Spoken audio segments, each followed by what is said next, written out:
সবার একটাই অভিযোগ, পুলিশ ঘুষ খায়, পুলিশ খারাপ, পুলিশ কাজ করে না, পুলিশ ভালো না, মেলা খারাপ। আমার কথা হচ্ছে কি, পুলিশে যে আপনারা কবেন যে ঘুষ খায়েন না ভাই, তা পুলিশের চাকরি নিতে গেলে, একটা সিপাহি চাকরি নিতে গেলে 14-15 লাখ টাকা লাগে। তো ওরা ঘুষ যদি না খায় তো টাকাটা উঠবে কন্তকের? ক টাকা বেতন পায় একটু জানেন? এটা পুলিশের সিপাহি ক টাকা বেতন পায়? ম্যাক্সিমাম সময়ে মানে আমরা দেখেছি যে 14 লাখ 15 লাখ টাকা একটা সিপাহী পদে চাকরি করতে গিয়ে ঘুষ দেওয়া লাগে। তা ঘুষ যদি দেওয়া লাগে তো ওইটা ঘুষ খাবে না কেন? আর ওকে বারণ করি পারা যায়?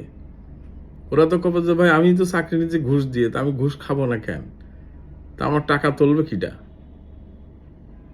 আবার মনে করেন এরকম অবস্থায় যদি ঘুষ বাদে সঠিকভাবে একটা গরিব মানুষের ছেলে, নিডি মানুষ, 5 ফিট 6 ইঞ্চি এরকম দেখে যদি আমরা একটা চাকরি দিই ফেয়ার, তো ওই ছেলে কিন্তু জীবন দিয়ে দেবে দেশের জন্য।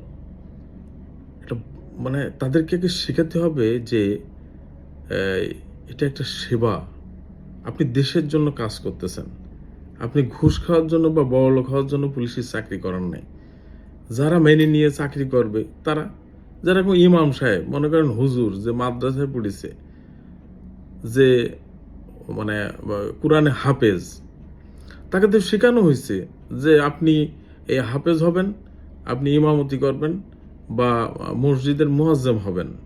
এখানে কোনো ঘুষের বালা নেই। বেতন 5,000 6,000 7,000 8,000 টাকা, সর্বোচ্চ 10,000 টাকা বেতন পায়।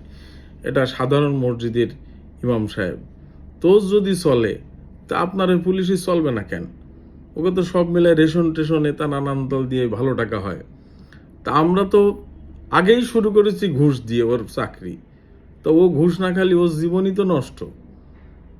এই জন্য ভালোটাকে আগে, প্রসিডিউরটা ভালো করতে হবে, ঢোকাটা ভালো করতে হবে। রাজনীতিবিদদেরও একই অবস্থা, এটা পরে কবানে। এখানে আগে একটু আমাদের এই পুলিশের আগে কথাবার্তা বলা উচিত, কারণ আমরা সবাই পুলিশের দোষ দিই। পুলিশ যদি না থাকে রাত্রি বাড়ি ঘুমাইতে পারবেন? কয়েকদিন তো ছিল না, দেখলেন না কিরম হইল? হ্যাঁ, রাস্তায় হাঁটতে তো নিরাপদ বোধ করার নাই। এখন একটু পুলিশ একটু কাজ টাজ করতেছে। তো এই জন্য মানুষকে আমরা খারাপ বলি, নিজের আগে কিরকম সেরকমও তো ভাবার দরকার, যে আমি যে একজনের পুলিশের খারাপ করছি, তা আমরা কিরকম? পুলিশ যদি না থাকে তা দিনে দুপুরে হাত কেটে টিকটক বানায় ফেল দেবে, বুঝছেন? যারা পুলিশ ভাই আছে ওনাদেরকে স্যালুট। ওনারা সারাদিন রাত প্রায় কাজ করেন। ওনাদের এই অভ্যাস থেকে বের হয়ে আসতে হবে। আমাদেরকে বের হয়ে আসতে হবে, ওনাদের নীতি নির্ধারকদেরকে বের হয়ে আসতে হবে। তাহলে কিন্তু ওনারা সঠিক কাজটাই করবেন, ভালো কাজ করবেন।